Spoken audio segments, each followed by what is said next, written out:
You have heard such stories before. It happens over and over again. The tale of a restless mind that, having glimpsed some strange, uncanny corner of creation, mistakes its own disquiet for a summons, and follows the faint scent of forbidden things until reason itself burns low and trembles in the dark.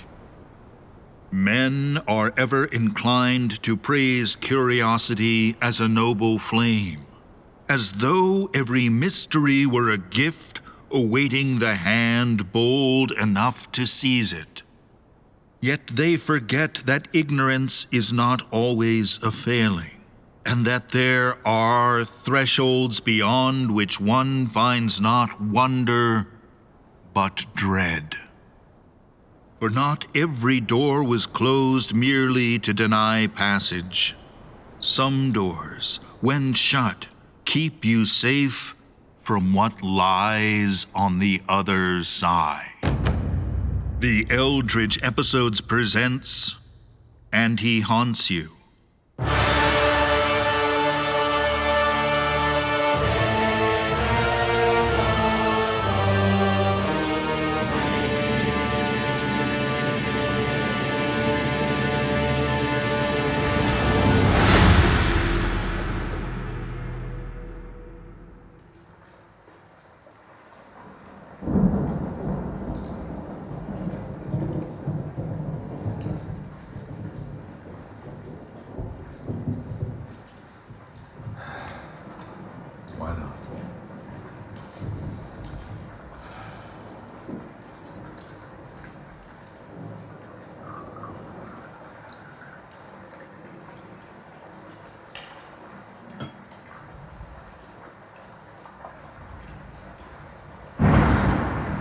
Who's there? I'm going insane.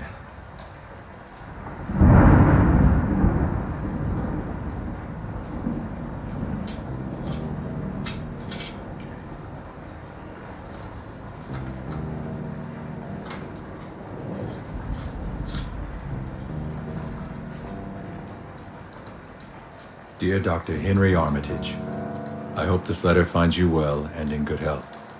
You may not remember my name immediately. I am Dr. Wallace Pritchard, currently serving at the Arkham Sanatorium for the mentally insane.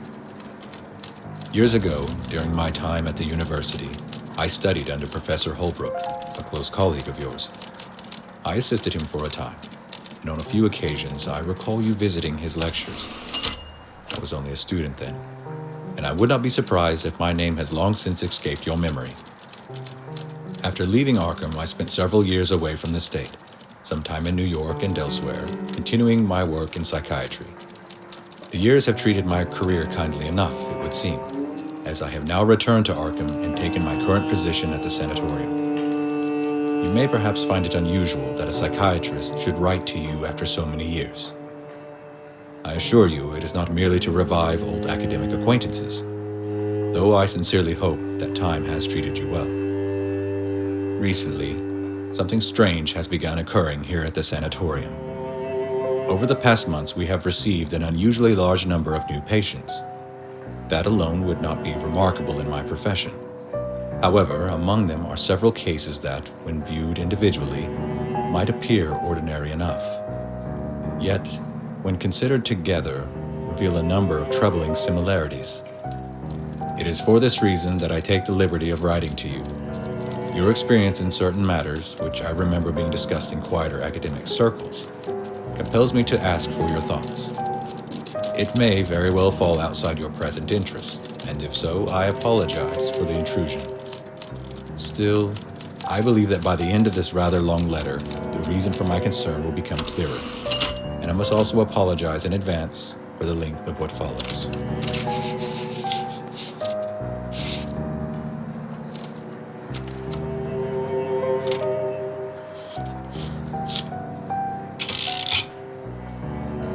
The first patient I wish to describe to you is a man named Gustav Johansson. From his name, you may assume he is not originally from here. though in truth he is the son of Norwegian immigrants who settled in this country some years ago. Johansson was admitted following a serious dependence on morphine and, more pressingly, an attempt to take his own life. He survived the incident and was eventually transferred here for treatment. These circumstances alone would not be unusual within our profession. He is a veteran of the Great War and served in the Navy. Like many of the brave men who returned from that conflict, he appears to carry something of it still. At first, I suspected a common case of shell shock. We still receive such men here even now. Yet there is something particular about Johansson's case that troubles me. He struggles immensely when asked to speak of the events that led to his present condition. The very act of recounting them seems to cause him visible distress. In an attempt to better understand what brought him to such a desperate act, I took the liberty of reading the letter he had written shortly before attempting to end his life. In it he describes, in remarkable detail, the events he claims led to his present condition. I have enclosed Johansson's letter with this correspondence. I am fully aware that sharing such a document violates the confidentiality expected of my position, and I do not make this decision lightly. In truth, it may even be considered unethical. But my name has already suffered enough damage in this profession that one more impropriety will hardly ruin it further. And if I am to be completely honest with you, Henry, something about this situation is deeply wrong. And I hope that by taking this step you might better understand the seriousness of what is happening here.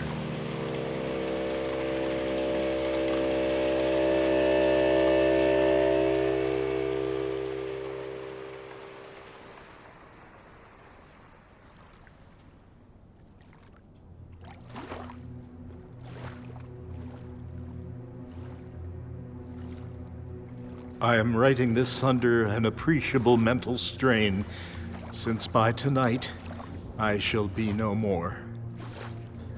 Penniless, and at the end of my supply of the drug which alone makes life endurable, I can bear the torture no longer, and shall cast myself from this garret window into the squalid street below. Do not think from my slavery to morphine that I am a weakling or a degenerate. When you have read these hastily scrawled pages, you may guess, though never fully realize, why it is that I must have forgetfulness or death. It was one of the most open and least frequented parts of the broad Atlantic that the packet of which I was supercargo fell a victim to a German sea raider. The Great War was then at its very beginning, and the ocean forces of the Hun had not completely sunk to their later degradation, so that our vessel was made a legitimate prize, while we of her crew were treated with all the fairness and consideration due us as naval prisoners. Their discipline was loose enough that 5 days after our capture, I saw my chance. I escaped in a small boat, carrying water and provisions enough to last for some time, and slipped away alone into the open sea. When I finally found myself alone and adrift, I realized I had very little idea where I was. I have never been much of a navigator. Of my longitude, I knew nothing, and there was no island or coastline in sight. Today, I have the location of that damned place engraved in my dreams, but at the time, I was lost as a sailor could be. The weather stayed fair, and for days, many more than I cared to count, I drifted beneath the burning sun. I waited for a ship, or for the sea, to carry me to some habitable shore. But no ship appeared, no land, and slowly the loneliness of that endless blue began to wear on me. The change happened while I slept. I do not know how it happened. My sleep was troubled, filled with strange dreams, but unbroken. What?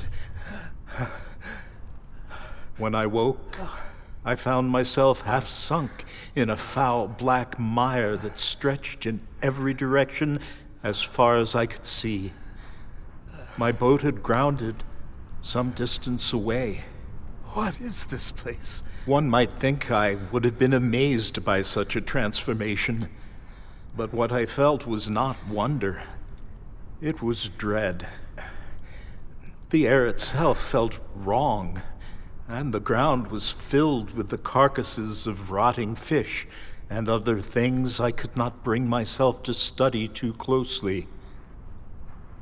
There is something about endless emptiness that words fail to describe. Nothing moved, nothing spoke, only that black, endless slime. Above me, the sun burned in a sky that seemed almost black in its cruelty, as if reflecting the marsh beneath my feet. It was then that a single explanation forced itself into my mind. Some violent upheaval beneath the sea must have thrown a piece of the ocean floor to the surface, exposing land that had been buried underwater for millions of years. The place was vast. No matter how hard I listened, I could not hear the ocean. And there were no birds anywhere in the sky, only a breeze. For several hours, I remained in the boat, thinking, or perhaps simply staring into that terrible landscape. The boat had fallen onto its side and gave me a small patch of shade as the sun crossed the sky. As the day went on, the ground slowly began to dry, losing some of its stickiness. It seemed possible that, before long, I might be able to walk across it. That night, I slept very little. The following morning, I gathered what food and water I had and prepared a small pack. If the sea had vanished, then I would have to find it again myself.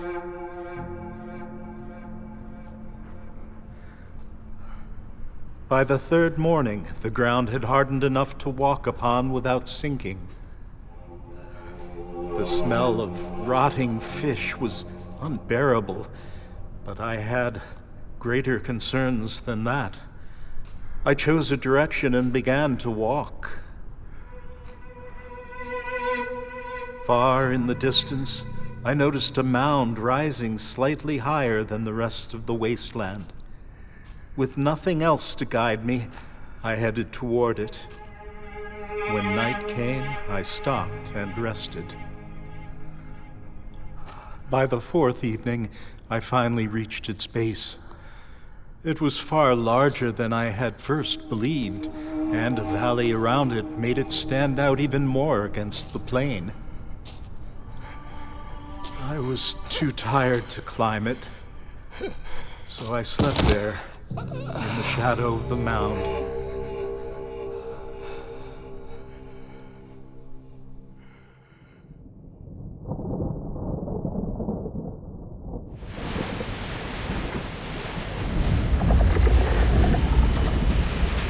I do not know why my dreams were so violent that night. But before the strange, misshapen moon had risen very high above the eastern plain, I woke, drenched in cold sweat.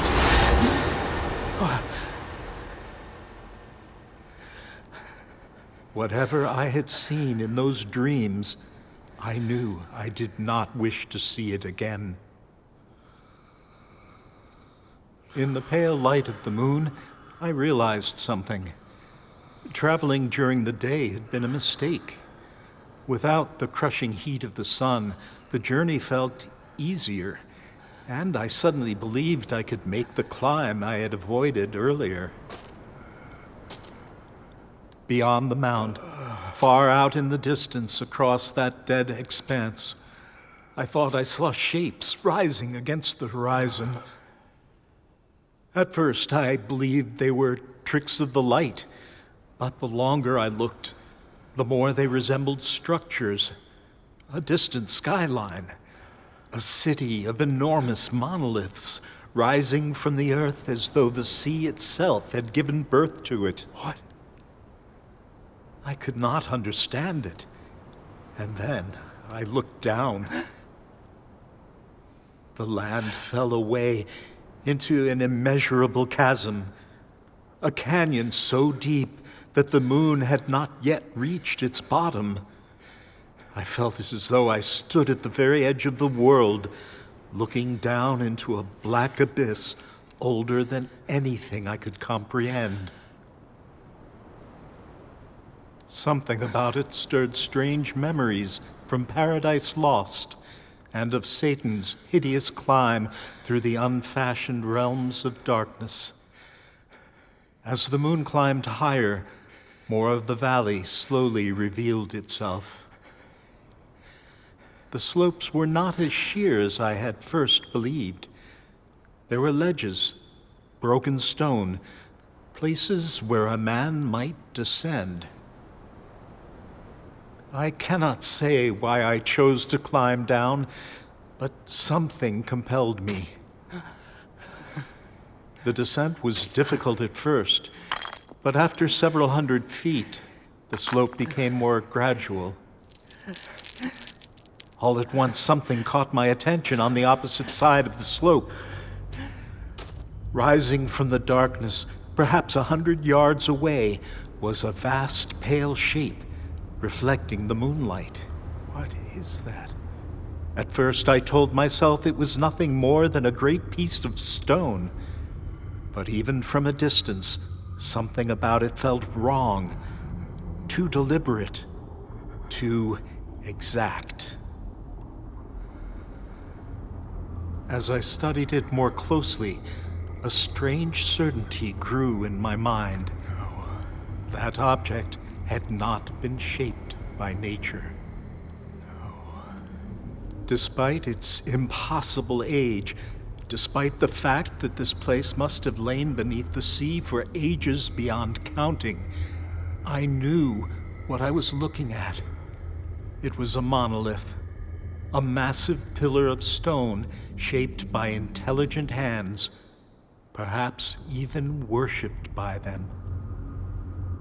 I stood there dazed, frightened, yes, but also filled with a strange curiosity, the kind a scientist might feel standing before a discovery no one had ever imagined.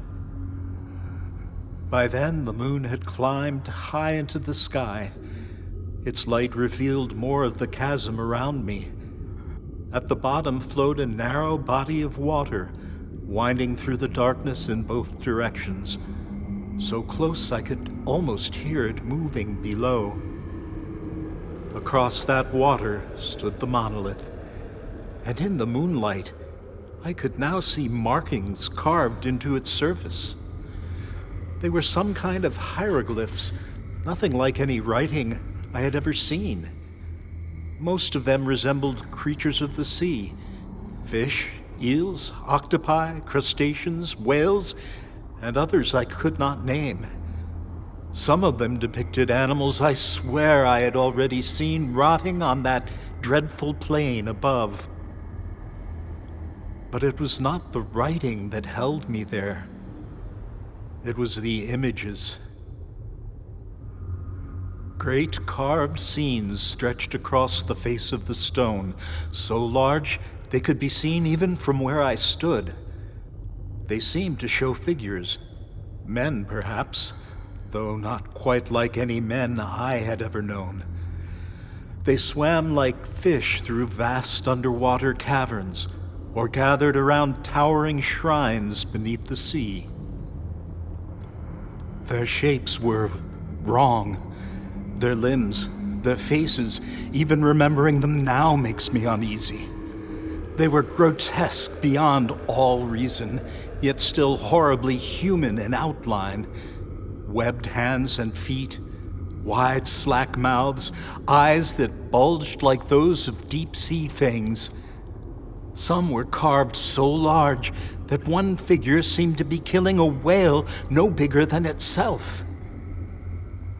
I tried to convince myself it was nothing more than the work of some ancient tribe, some forgotten people of the sea whose myths had been carved into stone long before history began. Some civilization so old that it had vanished long before the first ancestors of modern man ever walked the earth. And there I stood, staring at a fragment of a past older than anything we were ever meant to find. And then I saw it. At first, it was only a disturbance on the surface, a slow turning of the black water. Then something rose.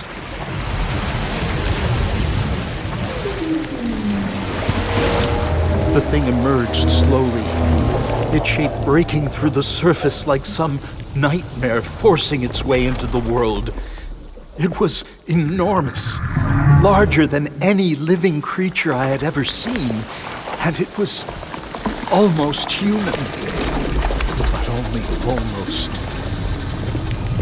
Its body was vast and glistening, covered in scales that caught the moonlight. Its arms were long and powerful, ending in wide webbed hands.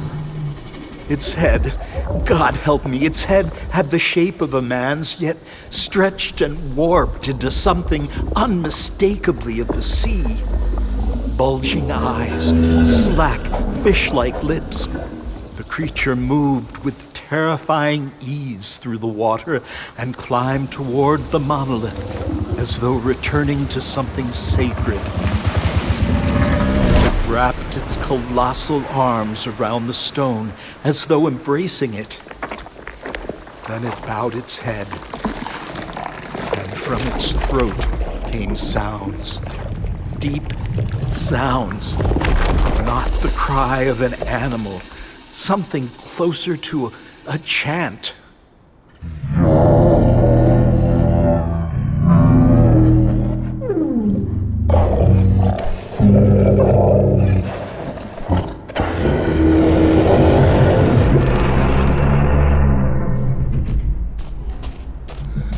After that, my memories are confused. I only remember running until I reached the boat. Sometime later, a great storm came.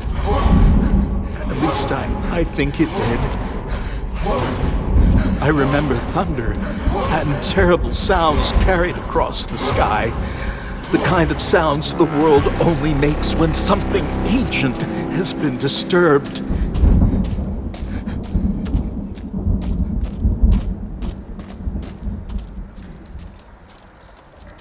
After reading Johansson's account, my first instinct was the obvious one. A man alone at sea for days, perhaps weeks, exposed to heat, thirst, and fear. Under such conditions, the mind wanders. Hallucinations are not uncommon. Salt water, starvation, exhaustion.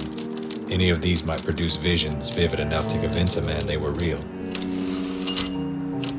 Johansson himself records that he remembers very little after fleeing the place he described. What we do know is how he was eventually found. An American vessel discovered his small boat drifting in the open ocean and brought him ashore. Curiously, this did not occur near where he believed himself to be. He eventually regained proper consciousness in a hospital in southern Florida. According to the hospital staff, during the first days of recovery, Johansson spoke constantly in a delirium, rambling about the seafloor, a black marsh, and a monstrous creature rising from ancient waters. What troubles me more is what happened shortly after. A visitor came to see him.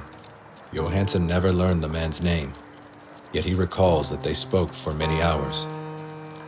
This man seemed unusually interested in Johansson's story. He asked detailed questions, where exactly he had been, what he had seen, how the creature looked. During the conversation, he spoke at length about ancient myths, particularly the old Philistine legend of Dagon, the the so-called fish god. Johansen claimed the visitor described himself as belonging to something he called the esoteric order of Dagon. Unfortunately, Johansen remembers very little else about the man, only that his appearance was weird, and that they spoke almost an entire day. Afterward, his condition worsened. Morphine entered the picture not long after his recovery began. Whether it was first prescribed for pain or obtained by other means is unclear, but the dependency grew rapidly. His accounts became increasingly fragmented and his behavior more erratic. Eventually, matters culminated in the incident that led to his admission here. Taken alone, I would consider Johansen's case tragic but explainable. A traumatized veteran, isolation, delirium, narcotics, the mind attempting to give shape to fear. Ordinarily, that would be the end of it, but he was not the only one. The next patient I must mention is Henry Anthony Wilcox. He is a young artist, a student of sculpture at the Rhode Island School of Design. By all accounts, he is talented, though somewhat eccentric. The youngest son of a respectable Providence family, known for an active imagination and a tendency towards strange ideas, though nothing that would normally bring a man to an institution such as this. According to Wilcox himself, his troubles began only recently, and quite suddenly. He insists that before this year he slept normally and lived an ordinary life for a young man of his profession. The change, he says, began after returning from Paris. Wilcox had spent a semester there on a short artistic exchange. He returned to Providence only a few weeks ago. It was after this journey, he claims, that the dreams began. During the day, his condition is not especially alarming. He is tired, often deeply so, and carries a persistent melancholy, but he remains coherent and rational enough in conversation. It is during the night that his condition alters. When he sleeps, he walks, he speaks, and more curiously still, he works. Wilcox is a sculptor by training, and during these episodes he has been found shaping clay, sketching strange structures, attempting to reproduce forms he claims to see in his dreams. Thinking that a letter had helped me understand what happened with Johansen, I suggested Wilcox try the same, this time as a therapeutic exercise. The approach offered some surprising clarity. What follows is Wilcox's own account.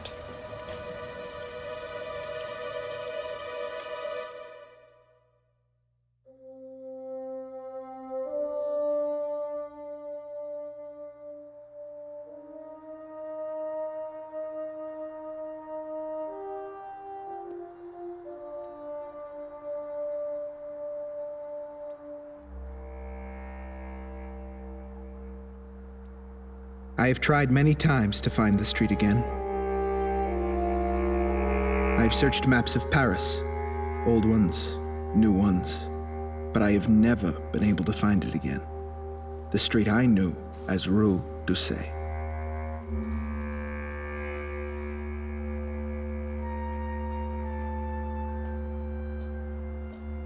Paris itself was magnificent, but there was something theatrical about it, as though the city had been composed rather than built.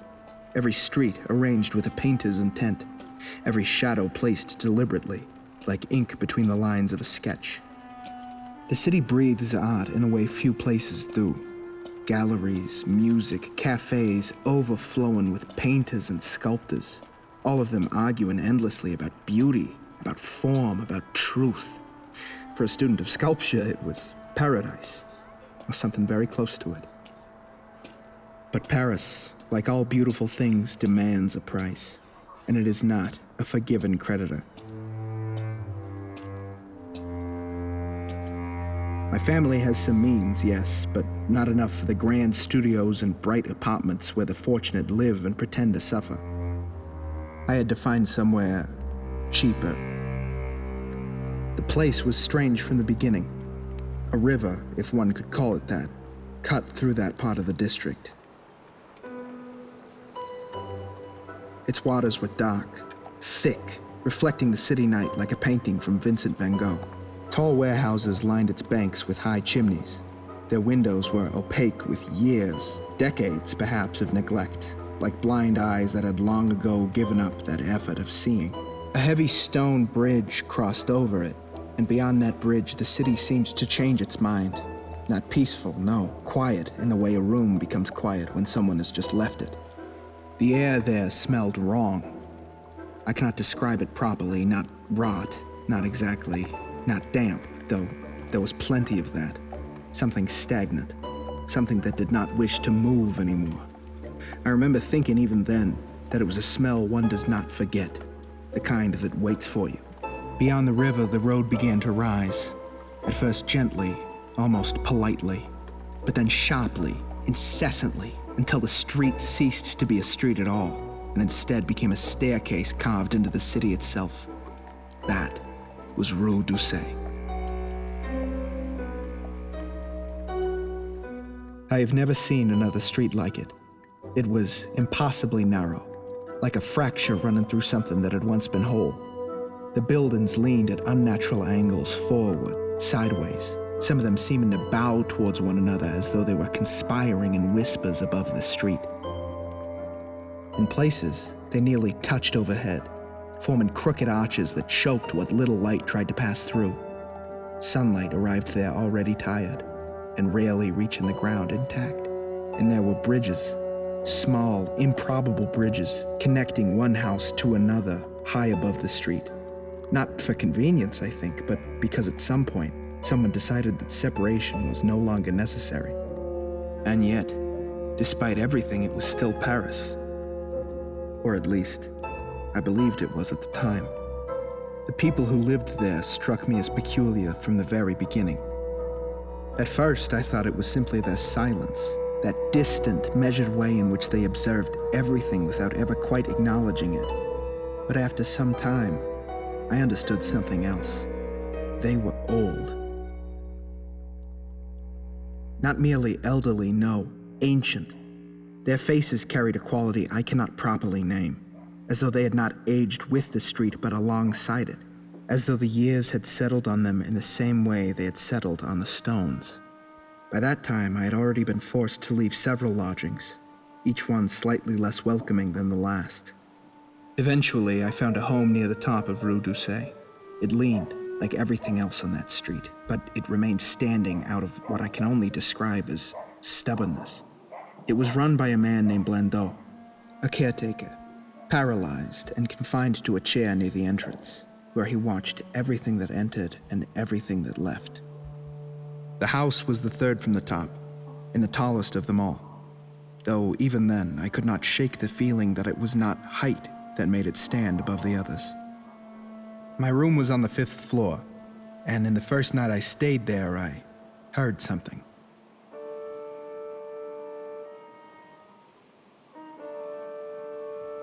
Music, coming from the attic above my room. Not ordinary music, something stranger. The next day I asked old Blandot about it. He told me the attic was occupied by an old German musician, a man who could not speak, a violin player who signed his name as Erich Zann. According to Blandot, he performed in the orchestra of a cheap theater somewhere in the city. When he returned late at night, he played again in the attic room, on the other side of the hill.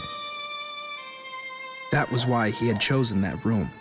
It was isolated, high above the street, and it had a window. Blandot told me it was the only window on the entire street from which one could see beyond the great wall at the top, and look over at whatever lay on the other side of that hill. After that, I heard him every night. The music should have annoyed me. It often kept me from sleeping. But instead, it fascinated me. I did not know much about music, but I knew enough to understand that what he played did not resemble anything I had ever heard before. The longer I listened, the more it unsettled me, and the more I wanted to hear it. After about a week, curiosity overcame me, and I decided I would meet Erich Zann.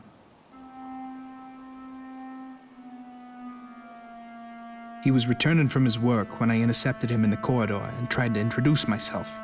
I told him I had heard his music, and that I wished to listen to him more properly. The man looked startled at first, even frightened. He was small, bent, poorly dressed, nearly bald, with pale blue eyes and a strange, almost satyr-like face. For a moment, I thought he would refuse me. Then something in my tone must have convinced him. Without speaking, he motioned for me to follow him. We climbed to the attic. His room was large but nearly empty. Bare wooden walls, dust everywhere, sheets of music scattered across the floor. There was almost no furniture, just a narrow iron bed, a washstand, a table, a music stand, and a few old chairs. He closed the door behind us and slid a heavy wooden bolt across it and lit a candle. Then he took out a violin. For more than an hour, he played. I cannot properly describe the music. It was unlike anything I had heard before. Complex, haunting, almost mathematical in its structure, yet filled with emotion. It felt less like music, more like something trying to speak. I try to remember it still to describe in this letter, and I am able to remember something, but it wasn't quite this. Curiously, however, it was not the same music I had heard through the ceiling on other nights. That music had been stranger. So when he finished, I asked him to play those passages. The reaction was immediate. His expression changed. Fear, anger, something I could not quite understand. Thinking it was only the stubbornness of an old artist, I made the mistake of whistling the tune I remembered. The moment he heard it, he lunged forward and covered my mouth with his hands. Then he turned suddenly, staring at the window, as if something outside might have heard. That was when I remembered what Blandot had said, that from this room alone, one could see beyond the wall at the top of the street. Naturally, I became curious. I went to look, but before I could reach the curtain, he seized me again, this time in genuine panic, and dragged me away from it. That was enough for me. I told him to let go and I would leave at once. At this, his anger seemed to collapse into something else, almost regret. He pulled me gently towards the table and began writing. The note was an apology, he explained, awkwardly in broken French, that he was old, nervous, and afraid of certain things connected with his music, and with other matters he did not explain. He said he had enjoyed my listening and hoped I would visit again, but he could not allow anyone to repeat the strange passages he played, not touch anything in his room, and above all, no one must look out of that window. He had also confessed he had not realized I could hear him playing at night, and asked if I would move to a lower room in the house where I would no longer hear it. He even offered to pay the difference in rent. At that moment, the window rattled slightly in the night wind. For some reason, both of us flinched. When I finished reading the note, I shook his hand and left. The next day, I moved to another room on the 3rd floor. But my curiosity about the attic, about that window, never left me. After that night, I tried to leave the matter alone, but I could not. At first, I only listened again from below. Then curiosity got the better of me, and I crept up the stairs to the attic hall. Outside his door, I heard the music. It was never quite the same twice. Sometimes beautiful, sometimes terrifying, sometimes both at once. And always it felt as though the sound came from somewhere far beyond the room. As the weeks passed, the old man grew frightened. Whenever we met on the stairs, he avoided my eyes. Then, one night, something changed. The music erupted into something chaotic, violent, almost desperate. And through the door, I heard a sound that froze me from where I stood. Not music, the kind of cry a man makes when he is truly terrified. Zann, what's going on? Just open the door. Just open the door, all right? We can just go back to my apartment. We can drink some brandy. I got some new brandy, and we can just relax. I can take you to a hospital or something. You all right? When he saw me, he looked relieved, almost grateful. He pulled me inside as though I had come to rescue him. He sat me down, then began writing rapidly at the table, page after page. He wanted to explain something he had been too afraid to say before. I waited for a long time, and then he heard it. At first, I thought I imagined it, a sound very far away, a note, low, deliberate, not from this violin, coming from somewhere beyond the window. The effect on Zann was immediate. He sprang up, seized his violin, and began playing like a man possessed. Not music this time. Defense, as though he were trying to drown something out or keep something away. The wind outside rose suddenly. The shutters began to shake, the candles flickered, and then the windows burst open. The pages he had been writing were torn from the table and swept into the air. I ran toward them instinctively, toward the window, and then I saw it. There was no Paris beyond the wall, no lights. What I saw instead was darkness, endless darkness, like looking into the deepest part of the ocean, a vast, moving blackness that did not belong to this world.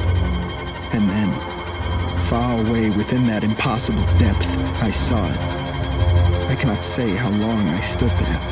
Behind me, the violin screamed like a dying animal. The wind howled through the room, and whatever I was looking at was looking back.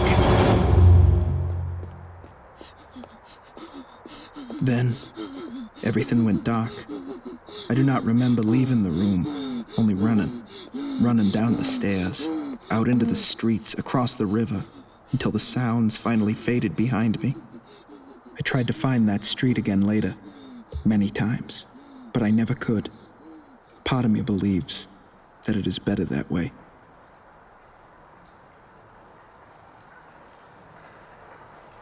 According to Wilcox, it was after that night that the dreams truly began. Before Paris, he insists, he slept normally, worked normally, lived as any other student of art might live. But after what he saw in that attic, after that window, the nights no longer belonged to him. He returned to America shortly afterward and attempted to resume his studies at the Rhode Island School of Design. For a time, he tried to ignore what had happened, but the exhaustion grew worse. The sleepwalking began, and eventually he was no longer able to continue his work. At first, I regarded his story as completely unrelated to that of Johansen. After all, what connection could there possibly be between a sailor's delirious account of a creature rising from the sea and the strange musical terror of the music of Erich Zann?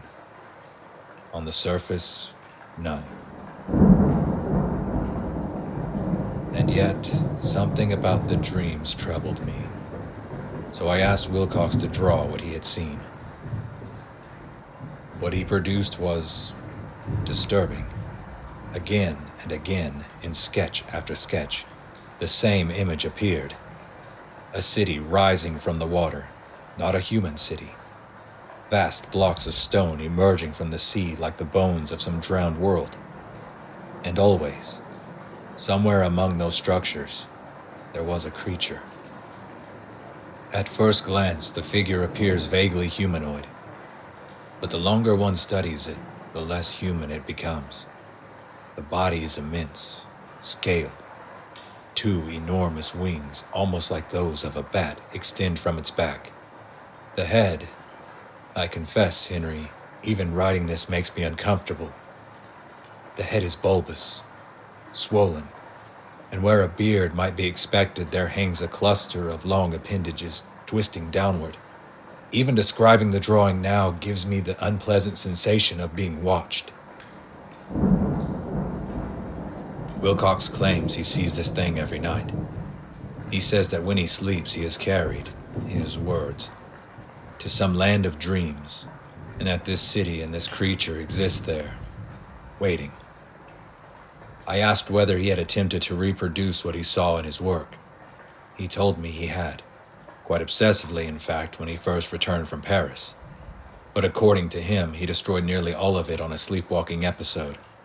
Sculptures smashed, paintings burned, all except one, a small clay statue. He told me it was purchased by a man who claimed to represent something called the Esoteric Order of Dagon, a group of patrons of the arts, or so they called themselves. That detail, I must admit, caught my attention, because it was the same name mentioned in Johansen's account. Two entirely different patients, two entirely different experiences, and yet both speak of a city rising from the sea, strange aquatic beings, in this same obscure organization. I kept the sketch Wilcox made for me among my papers. Of course, I understand that coincidences do occur. A sailor lost at sea might easily dream of monsters beneath the waves. A young artist may simply be drawing upon the many strange stories we read as children. Atlantis, sea gods, and the like. However, there is one more patient I must tell you about. The case of Albert Crawford. You may already be familiar with the name. Albert is one of the well-known Crawford brothers from London. They come from a family of wealth, yet instead of following the expected path of business or public service, the two chose a very different life: exploration. For years, they traveled through the remote and dark corners of the earth, seeking ruins, lost places, and the sorts of mysteries most people are content to read about rather than encounter. To be honest, their lives sometimes sound like something taken directly from an adventure novel. They were not merely adventurers, however. They were gentlemen scholars, careful observers who wrote about their expeditions and gained a certain reputation for doing so. For a long time, the two brothers traveled together. Then quite suddenly, that partnership ended. From what I've been able to gather through newspapers and their published work, the brothers had a falling out of some sort. The reason was never made public. Since then, each has continued exploring on his own, for several years now. Albert, until quite recently, had been traveling alone in the regions of Tibet and western China. Exactly what he was searching for was not entirely clear. What is clear is that he did not return the same man. Albert is not particularly talkative. In fact, he exhibits something close to selective mutism. When asked about his earlier journeys, his travels with his brother, deserts crossed, mountains climbed, he can speak with surprising enthusiasm. But when the conversation approaches the last 4 years, he stops completely. His mental state is not entirely stable. At times, he speaks sensibly. At others, his thoughts wander into strange directions. Occasionally, he recounts adventures that seem suspiciously similar to works of fiction. Once he described with complete seriousness a journey to the center of the earth from Jules Verne. It was during our last session that something different happened. Albert left no written testimony like the others, so what I am about to recount is simply the conversation as I remember it. It began normally, as most of our meetings did.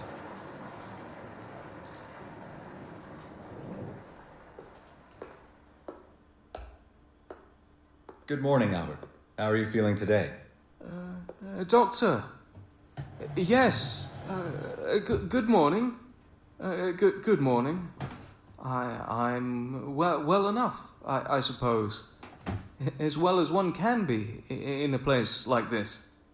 That is good to hear. Did you sleep last night? Sleep? Yes. I did sleep. Or I think I did. One never quite knows, do they?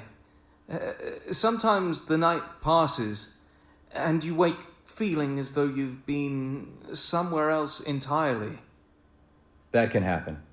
Dreams can make sleep feel unrestful. Do you remember any of them?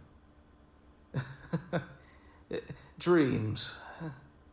Always confusing, Doctor. Though I imagine you hear that often. More often than you might think. Any headaches today? Any discomfort? No. No headaches. Just a sort of heaviness behind the eyes. Like altitude sickness almost. You get that sometimes in the mountains, you know. Yes, I've read of it. You were telling me last time about your travels in Arabia. Ah, yes. That was a fine journey. It sounds like an ocean. Endless, beautiful. Terrible, of course, but beautiful. You and your brother went together, correct? Yes, in those days we always did. Good man, my brother. very determined. You speak of him fondly. Oh, of course I do. People imagine explorers quarrel constantly, but that's nonsense. You cannot cross deserts or jungles with a man you would dislike. That makes sense. And your travels after that? Oh, we went everywhere. South America once. Nasty river country, and very, very damp. Although you would like Brazil, Doctor. Nice beaches. They're building this large statue, like the Statue of Liberty, but at the top of a mountain. Perhaps one day. Tell me, do you still enjoy recalling these journeys? Yes. Yes, I do. It's pleasant to remember the world. You are simply resting for the time being. Yes. Yes.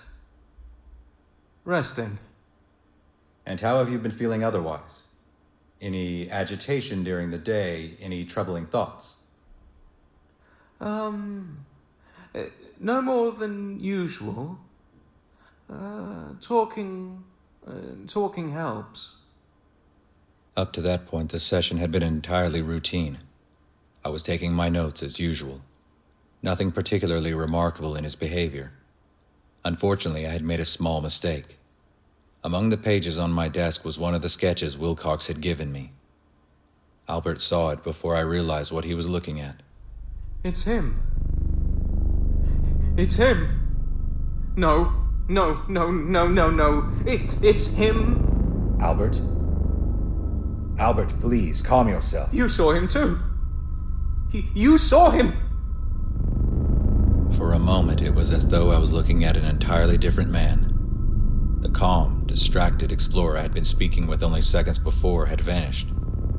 In his place was someone... No. Terrified. No, it isn't a dream. It isn't a dream. It's real. Albert, please, calm yourself. You don't understand.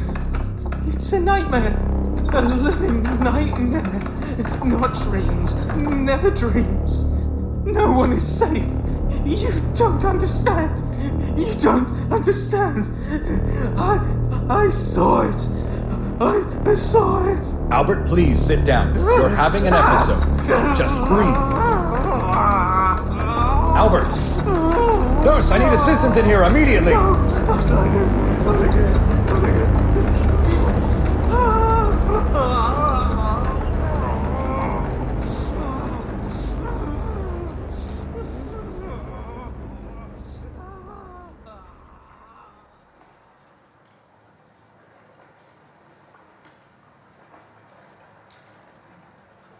Crawford suddenly began to convulse. His entire body stiffened, his hands clenched so tightly that the knuckles whitened. For several moments, he appeared unable to breathe. As a physician, my responsibilities were clear. Whatever explanation might exist for his outburst would have to wait. My immediate concern was the patient before me. The convulsions subsided after a short time, though the effort seemed to leave Crawford completely drained.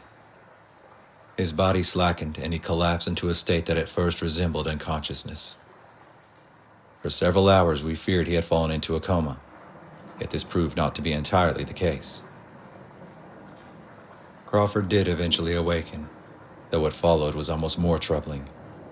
He seemed to drift in and out of awareness, sometimes sleeping for long periods, sometimes opening his eyes only to stare vacantly at the ceiling.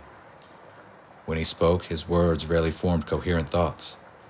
He appeared dazed, confused, far more than before the incident. Conversation with him became nearly impossible, and so, for several days after that episode, Albert Crawford remained confined to his bed, neither fully conscious nor entirely lost to sleep. And while sleeping, he kept repeating one word: Dagon. For several weeks, the matter continued to occupy far more of my thoughts than I cared to admit. Whenever my duties allowed it, I found myself returning again to the same questions. I revisited the local library more than once, examined museum collections with renewed attention, and wrote discreet inquiries to colleagues whose interest touched upon folklore, comparative religion, and the stranger corners of maritime superstition. Yet every path I followed seemed to end in the same quiet disappointment. No credible reference to the so-called esoteric order of Dagon appeared anywhere in the material I consulted, besides the basic Mesopotamian god. After some time, I began to suspect that the error lay not in the world, but in my own thinking. There is a particular hazard in the practice of psychiatry. When we listen long enough to the fears of our patients, we may begin to accept the logic of those nightmares as though it were our own. What begins as professional curiosity can slowly become a kind of intellectual trap, drawing us further and further into the internal mythology of a troubled mind. And so, after several fruitless weeks, I attempted to return my thoughts to more sensible conclusions. It seemed far more reasonable to assume that I had simply allowed myself to become entangled in elaborate delusions of madmen. It was some weeks later, during an otherwise ordinary afternoon, that something occurred which forced the matter back into my thoughts. I was in my office attending to the usual accumulation of paperwork that accompanies this line of work, when one of the nurses entered to assist me in carrying a few files to the records room. Her name is Marjorie, one of the oldest members of the staff, and a woman who has worked within these walls for decades. In that time, she has seen more patients pass through the sanatorium than most of us could hope to remember. It was during that brief and seemingly routine encounter that she mentioned something which would add a stranger layer to this story.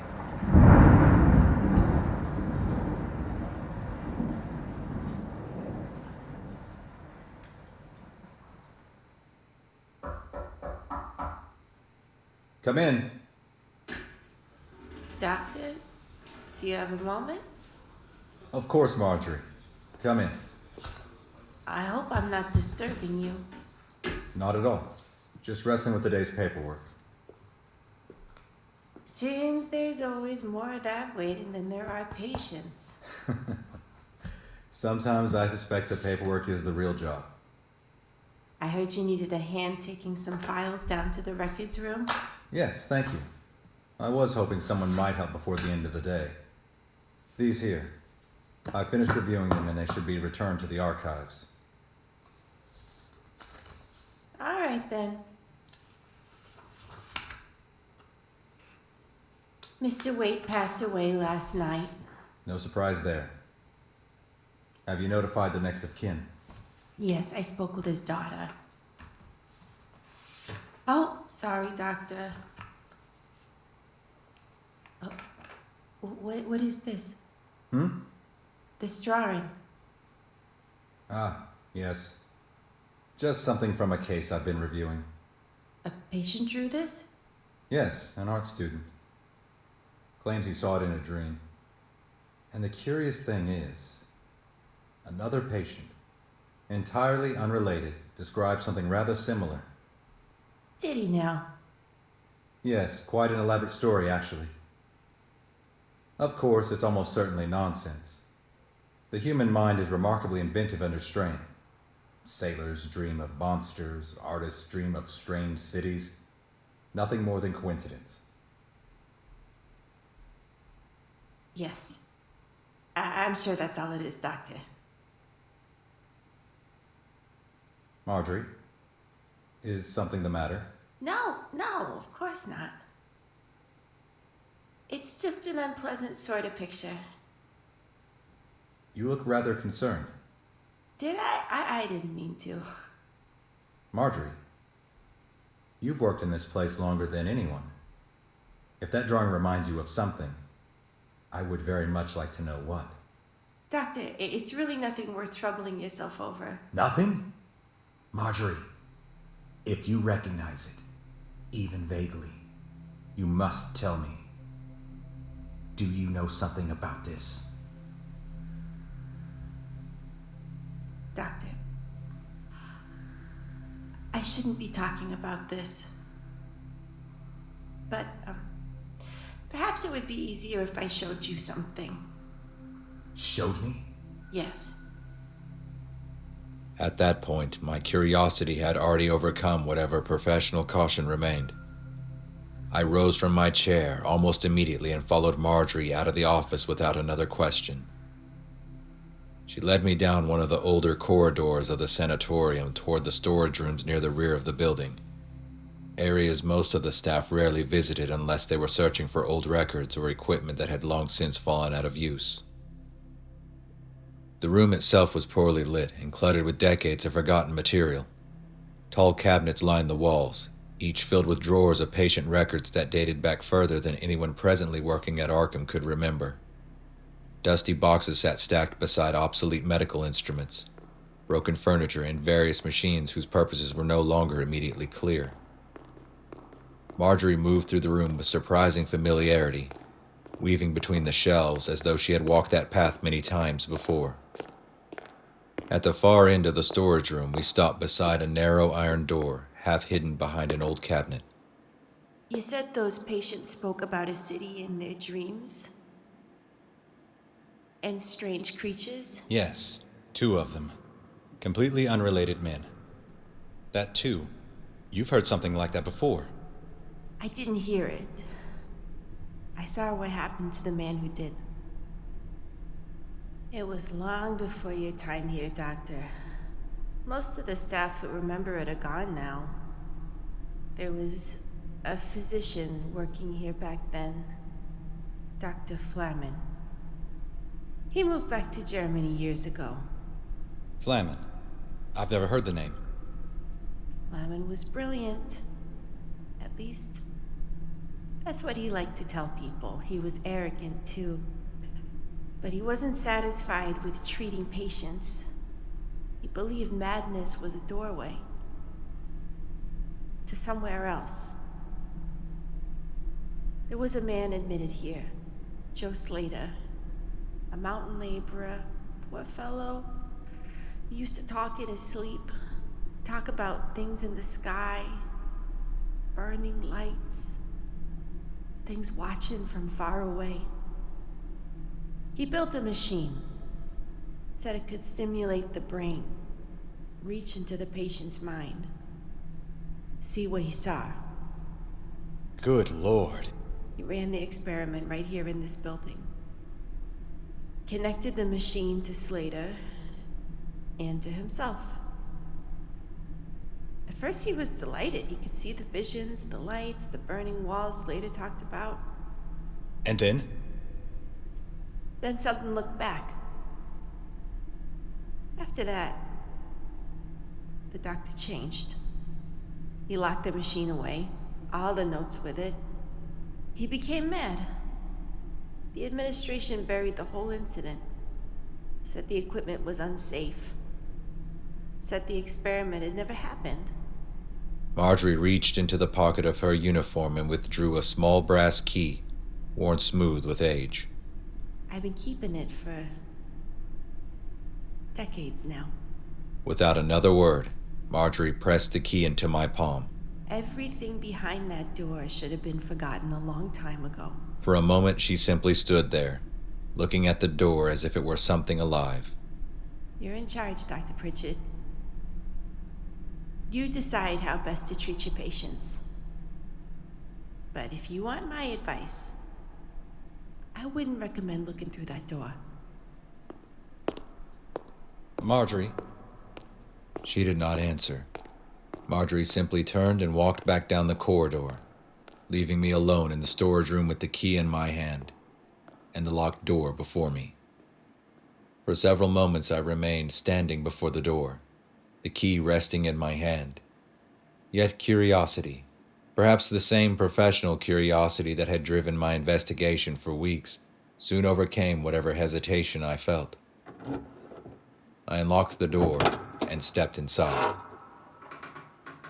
What I found beyond it was unexpected. The room itself was not large. At some point, it had clearly been a simple storage chamber, but someone, Dr. Flamen, I assume, had converted it into a small laboratory. Old cabinets and tables were pushed against the walls, their surfaces cluttered with instruments whose purposes were not immediately clear. But it was the walls that drew my attention. They were covered, almost completely, with notes. Sheets of paper pinned wherever space allowed, handwritten observations, sketches, diagrams, symbols, many of them so obscure that I could not begin to guess their meaning. And among those notes, drawings. The first depicted a tall, slender figure standing before a crowd of kneeling followers. His posture was regal, almost theatrical. The artist had shaded the skin dark as night, and the eyes, two pale points staring outward, were rendered with unsettling intensity. Another drawing showed something far less human, a grotesque amalgamation of forms, part goat, part something else entirely. Horns twisted from its skull while its body dissolved into writhing tentacles and strange, staring eyes that seemed to emerge from impossible places. There were others. One resembled some monstrous fusion of an obese frog and bat. Another was little more than a chaotic mass of tendrils and shifting shapes, so poorly defined that the eye could scarcely determine where one limb ended and another began. I continued examining the walls, increasingly unsettled by the collection, until one drawing caught my attention immediately. A creature standing upright, vaguely human, yet unmistakably aquatic in appearance. The body was scaled, the features elongated and fish-like. For a moment I thought of Johansson's account. But it was not the most disturbing image in the room. That honor belonged to the large parchment fixed to the opposite wall. The drawing had clearly been made in haste, broad strokes of ink and charcoal covering the page as though the artist had worked in some violent burst of inspiration. And yet the figure it depicted was unmistakable. Two enormous wings stretched from its back. The head was swollen and bulbous, and from where a beard should have been hung a mass of twisting appendages. It was the same creature Wilcox had drawn, the same creature Crawford had recognized. And in that moment, standing alone in that hidden room beneath the sanatorium, I realized that whatever my patients had seen, they had not imagined it. And as a centerpiece of the room stood a machine. Not the sort of apparatus one expects to find in a hospital laboratory, but something far stranger. Two beds were laid in parallel at a short distance, each fitted with curious metal frames attached to their headrests. From these frames hung thin bands of copper and steel, clearly designed to be fastened around a person's skull.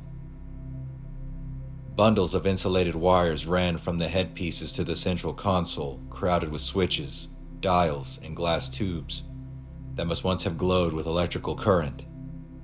Coils of copper wire, induction circuits, and crude amplifying valves were arranged in a manner that suggested some attempt at transmitting or receiving signals.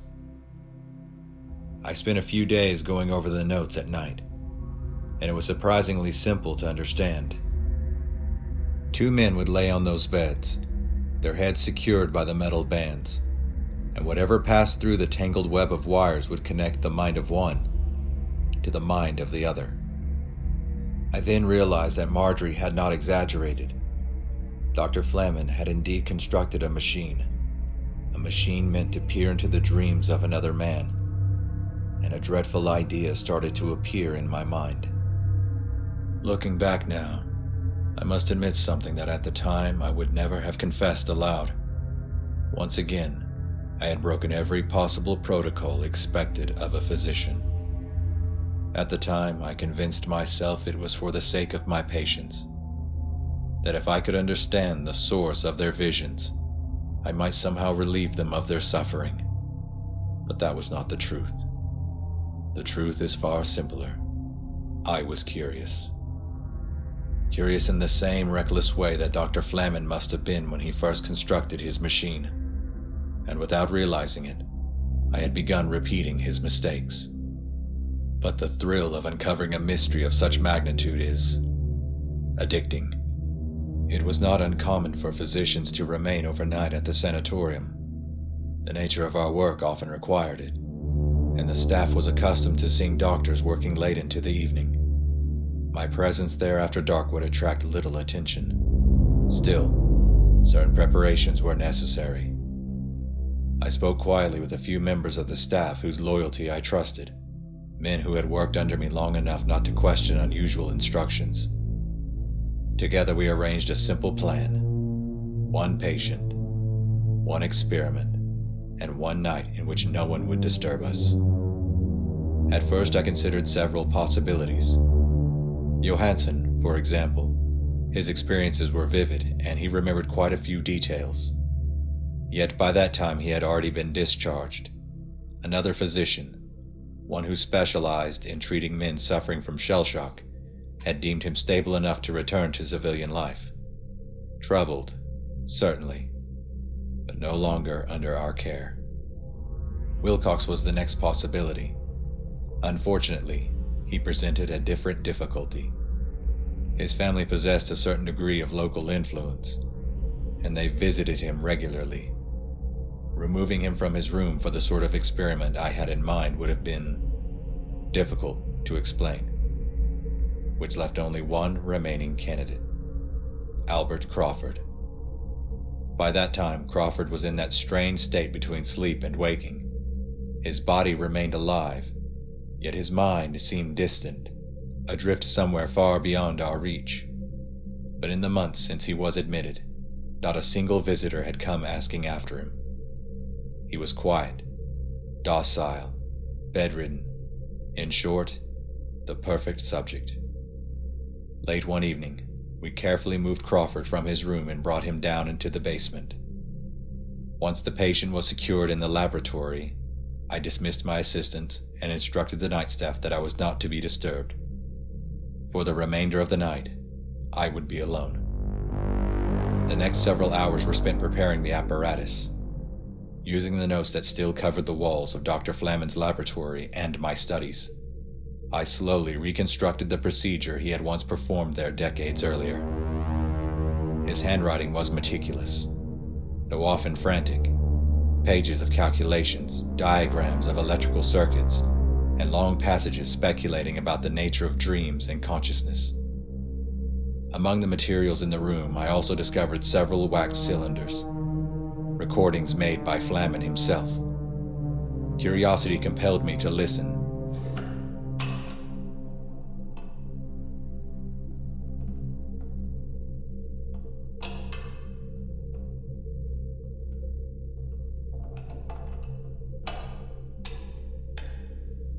Recording, 21st of January, 1901.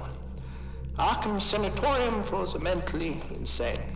This is Dr. Erwin Flem, recording my observations, the case of Joseph Slater.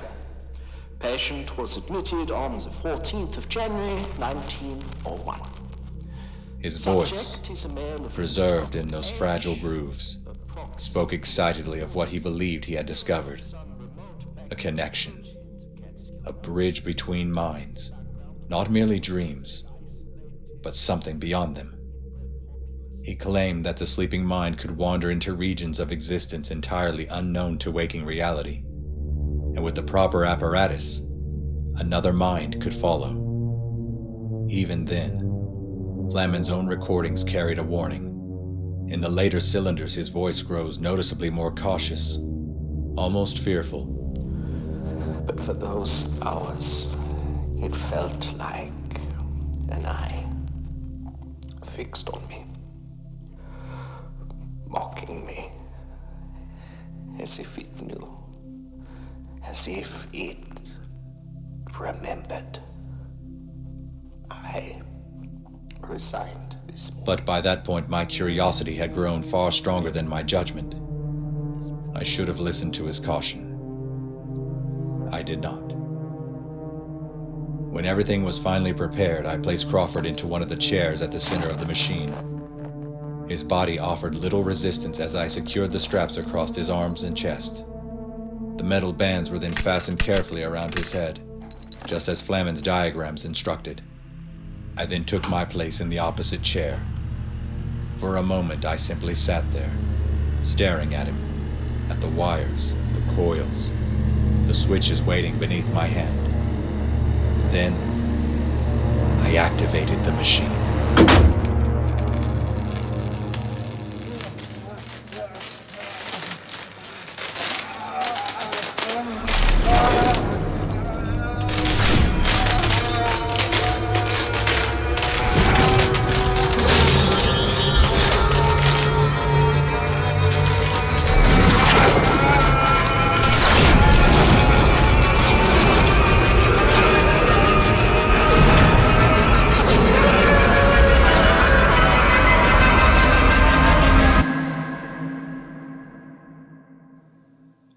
At first, there was nothing. No sound, no sensation, not even the faint awareness of my own body. Only darkness. Then suddenly,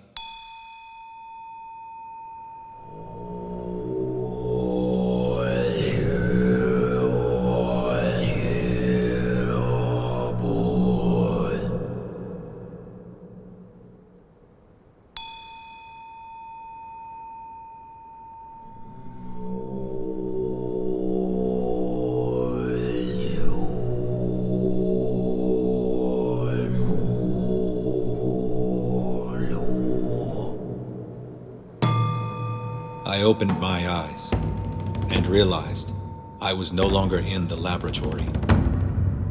I stood in the center of a vast valley surrounded by towering mountains. Their slopes rose so high and so steep that they seemed to seal the entire place away from the rest of the world.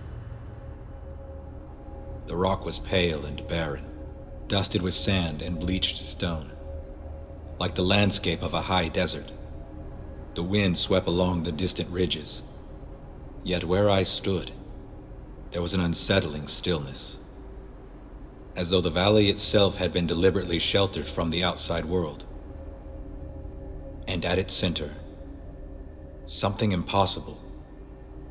A colossal plateau rose abruptly from the valley floor, perfectly circular, as though some unimaginable force had lifted a disk of earth from the ground and set it there. Its sides were steep and smooth, climbing sharply upward before flattening into a wide summit. Along the outer rim of that summit, there was a village. At first glance, it resembled the remote settlements one might expect to find in the mountains of Tibet. Small houses with whitewashed walls and dark timber beams weathered by centuries of wind. Flat roofs were stacked with bundles of firewood, and narrow paths wound between the homes. Prayer flags fluttered in the thin mountain air. The entire place carried the quiet, almost sacred atmosphere of an isolated monastery. Tibet, where Crawford went. But what stood at the center of that plateau dwarfed the village entirely. A temple. The complex began with an enormous square courtyard paved with worn stone slabs. At its center rose a massive rounded monument, surrounded by smaller shrines and prayer wheels. From the far end of the courtyard, an immense staircase climbed upward toward the main temple structure. The building itself was enormous, constructed from deep red timber and dark lacquered beams in the style of a Tibetan monastery, yet on a scale so vast that it seemed almost unnatural. Layer upon layer of roofs rose toward the sky, their edges decorated with gilded ornaments that caught the pale mountain sun. Yet something about the place felt older than the temple itself, much older. From the ground around the courtyard emerged enormous monoliths of black stone. They stood at strange angles, as though forced upward by some violent upheaval deep beneath the earth. Their surfaces were carved with symbols that defied interpretation. Spirals, jagged runes, strange flowing shapes that resembled neither language nor ornament. Some appeared like diagrams of impossible geometries. Others suggested eyes, or mouths, or forms the mind struggled to fully understand. Along the great staircase stood rows of statues. At first, they resembled the Easter statues we see on museums, robed guardians watching over the temple. But the longer I looked, the more disturbing their shapes became. Their bodies twisted into unnatural forms. From beneath their robes emerged coils, branching limbs, clusters of tentacles. Their faces bore too many eyes, some open, some half-lidded, others carved so deeply that shadow filled them like living pupils. Standing among them, I had the distinct and uncomfortable sensation that the statues were watching me.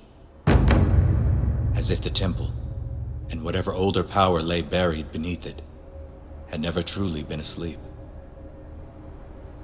Standing at the base of the great staircase, just before the first of those immense black monoliths, there was a man.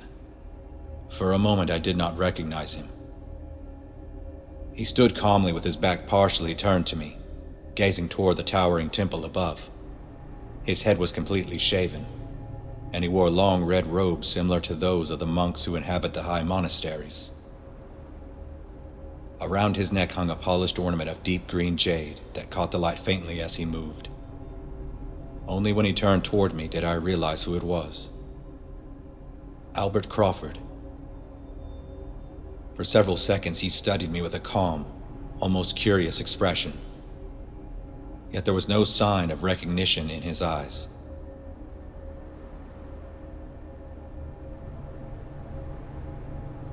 I'm sorry. Do I know you? My name is Dr. Pritchard. You're a patient at Arkham Sanatorium. You've been there for several weeks now. I connected myself to a machine in order to understand what you've been seeing in your dreams. Ah. So that is how you came here. I was trying to help you, and the others. No, you were not. What do you mean? For the past weeks I've been trying to find out what's been causing these issues. You did not come here for your patients. You came here for yourself. For your curiosity. That's not true. Don't deny it. I don't know how you managed to reach this place, but the reason is obvious. It's the same reason anyone comes here. Curiosity. That is why I came. That's why all come here. Then tell me where we are. What is this place? This place is called Leng. A strange land existing somewhere between the waking world and the realm of dreams. Few people ever find their way here. Fewer still understand what they are seeing. I have so many questions. Don't. What? Don't start asking questions. Not here, not about this place. I have the feeling I'm not the first person who has tried to warn you. Warn me about what? Enjoy what little time you have left here, Doctor. Sometimes, ignorance truly is a blessing. Then tell me something. Tell me what this is about. That city rising from the sea. The creature Johansson described. The one with scales, like some monstrous fish man. And the other. The one Wilcox keeps drawing. The wings. The swollen head. 3 different men. 3 completely different lives. And yet, all of them seeing the same things. Tell me how that is possible. What is going on? What is Dagon? Ah. So you know more than I thought you did. Very well. If you will not listen to my warnings, then you must accept the consequences of your own choices. This is your last chance to leave, Doctor. No. I need to know. Yes. I suspected you would say that. You know, Doctor, there is a peculiar cruelty in the way the universe treats mankind. Not cruelty in the sense of malice. That would imply intention, and the universe has none. It did not design us. It did not intend us. We are merely the consequence of an improbable chain of accidents, matter rearranging itself until Somehow, you and I began to think. And thinking gave us curiosity. Curiosity is a strange gift.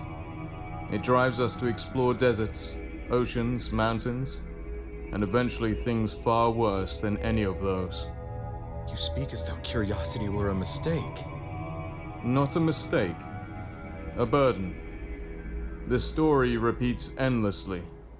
Man encounters what he cannot comprehend. He catches a fleeting glimpse of the universe, its vastness, its infinite complexity, and in that glimpse, he suffers. Fear and curiosity, it seems, are two sides of the same coin, opposed yet intimately intertwined. An ancient text once whispered that the oldest and most powerful of human emotions is fear, and the oldest, deepest form of that fear is the fear of the unknown. Yet from that fear arises a strange impulse, the urge to turn the unknown into the known. Yes, it's our way of discovering the universe, how we conquer it. Curiosity has brought humanity here. It's not a burden. Imagine a group of men brought into a room and blindfolded. In the center of the room stands an elephant. None of them can see it. None of them have ever seen one. So, each man is told to reach out and feel it. One touches something long and flexible and says, "It must be a serpent." Another places his hands on something thick and solid and insists, "No, it is a tree." A third touches a white surface and declares, "You are both wrong. It is clearly a wall." Each man argues passionately. Each man believes he understands the truth. And the creature is still just an elephant. Perhaps. But the men would never know. Then remove the blindfold. Again, curiosity proves itself as the solution. That is exactly the problem, Doctor. What if the creature in the room is not an elephant? What if it is something far more terrible than anything either of us could possibly understand? Something whose very existence would shatter the mind of the man who saw it clearly. In a blink of an eye, we reached the summit of the staircase. The full scale of the temple revealed itself in a way that was impossible to appreciate from below. Before us stood two enormous iron doors. Your point about curiosity is valid, considering the universe as this uncharted, empty territory for us to explore. They were ancient, far older than the timber structure surrounding them, and so massive that even the combined strength of several men would likely struggle to move them. But it was not their size that unsettled me. It was their surface. The entire metal face of the doors had been engraved with figures, hundreds of them, perhaps thousands. But the universe, Doctor, has older masters. At first glance, they appeared almost decorative, like the carvings one might expect to find on the gates of an old monastery. The longer I looked, the more disturbing the details became. It is wiser that the masters remain unaware of our presence. Some of the figures were human, small, kneeling shapes, bowing in reverence. Others were not. And all of them, every single one, appeared to be facing inward, toward the center of the door, as though worshipping something hidden beyond it. For the man who led three others to grasp the elephant is himself blindfolded. Crawford stepped forward calmly and placed his hand against the cold iron surface. For a moment, he simply rested it there, as though greeting an old acquaintance. Then he turned slightly toward me.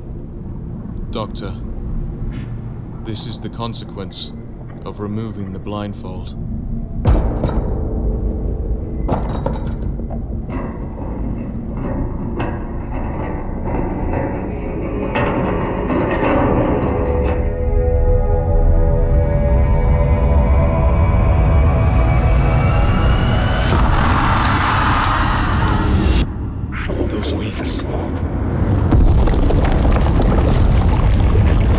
blotting out the sun like a storm swallowing the world. Cities crumble beneath them. Streets choke with people screaming.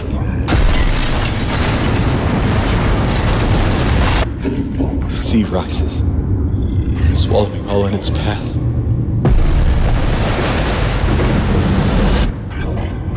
And above it, the stars align with terrifying, unerring perfection.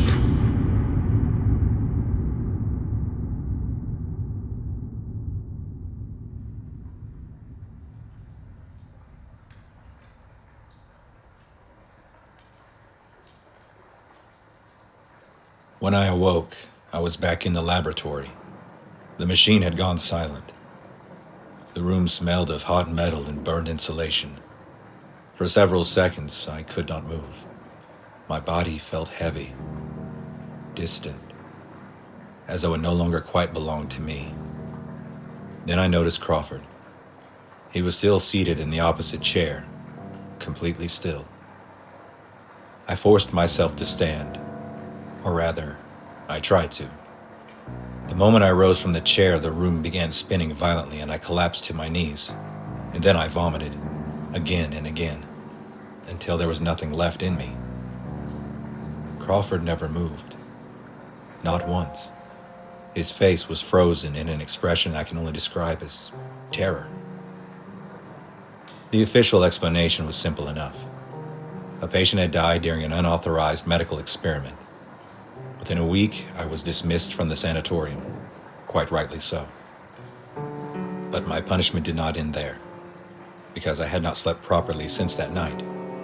Every time I closed my eyes, the same dreams returned, the same wings, the same shadows spreading across the sky, and the same creature watching me, always watching. The worst part is not the dreams themselves. It is the feeling that the dreams are not dreams at all, that something is looking back. On my final day at Arkham, I returned once more to the basement laboratory. I intended to retrieve the notes, the diagrams, the machine itself. I thought perhaps I could destroy them. But when I arrived, the room was empty. Every page of Flaman's notes was gone. The apparatus had vanished. Even the wax cylinders had disappeared. After making discreet inquiries, I was eventually told that everything had been sold. A man had arrived only a few days after Crawford's death. He paid a considerable sum for the equipment and removed it immediately. The staff could not tell me much about him, only his name, Barnabas Marsh. And so now I sit here in my home, unemployed, disgraced, and very much afraid. Not merely for myself, but for what may come. The thing I saw that night, it draws you in. It feeds upon your questions. It whispers to that part of the mind that cannot resist knowing more. It lets you believe the discovery was your idea, that the obsession is your own, but it is not. It watches you. It waits. It plants the seed of curiosity inside your thoughts until it grows into something stronger than reason, stronger than fear, stronger even than survival. Dr. Armitage, something is coming. I do not know when, I do not know how, but I know that what I saw that night was real. Perhaps by sending you this letter, my terrible mistake may serve some purpose. Perhaps it may give you some small warning of what lies ahead. Because the thing I saw that night, it is real. It waits beneath the sea. He stirs in the dreams of men. You can hear him calling to you, like a predator hunting for prey. At first, it is only curiosity, a strange thought, an impossible question, a mystery that refuses to leave your mind. He makes you wonder. He makes you question. He makes you believe there is something waiting to be discovered. And when the thrill of that discovery takes hold of you, when you believe you have found a great mystery to solve, that is when he strikes. He grips your mind. He burrows into your thoughts. And he haunts you.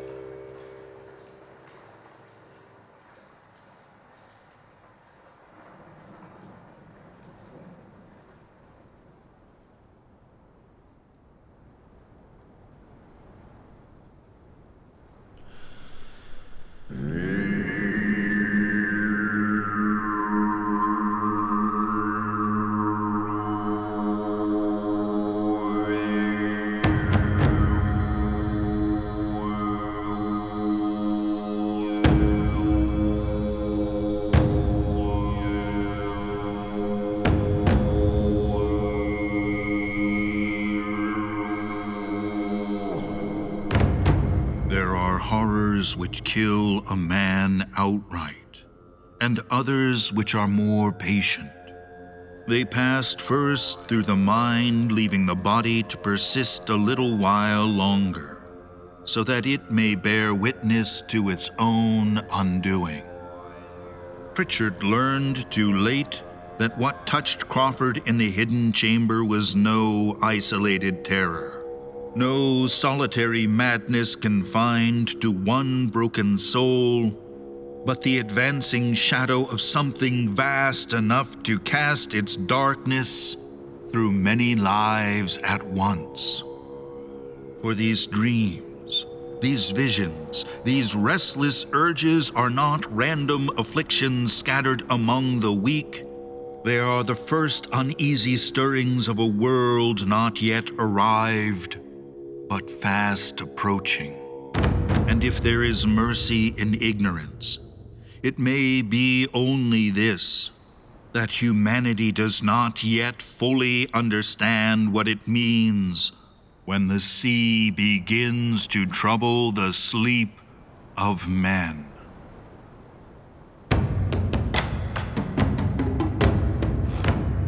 Cody Thompson as Dr. Wallace Pritchard. Alexander Falconer as Albert Crawford. Paul Singer as Gustav Johansson. Joey McDonough as Henry Anthony Wilcox. Melissa Lusk as Marjorie. Artwork by Hal. Jeff Devine as the narrator. Written, directed, and produced by João Victor Villa. Special thanks to Chris Harris Beachy as Dr. Erwin Flamen. This has been And He Haunts You, an original story featuring Dagon and the music of Erich Zann by H.P. Lovecraft. These are not just stories. They are one.